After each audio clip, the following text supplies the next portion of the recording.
السلام علیکم ورحمۃ اللہ وبرکاتہ۔ امید ہے ناظرین کرام آپ خیریت سے ہوں گے۔ پیارے ناظرین، دارالعلوم دیوبند نے طلبہ عزیز کے لیے ایک بہت بڑا اعلان جاری کیا ہے۔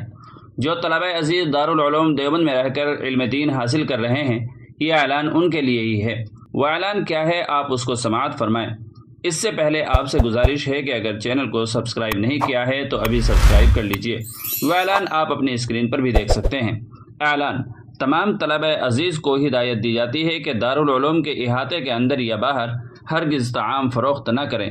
دارالعلوم دیوبند کی طرف سے طعام اس لیے فراہم کیا جاتا ہے کہ طلبہ تیاری طعام کی مشکلات سے دوچار نہ ہوں اور پورا وقت اپنی پڑھائی میں لگائیں۔ اس لیے اس اعلان کے ذریعے آگاہ کیا جاتا ہے کہ طعام ہرگز فروخت نہ کریں۔ اگر کسی وجہ سے طعام موافق نہ ہو تو بدلے طعام درخواست دے کر حاصل کر سکتے ہیں۔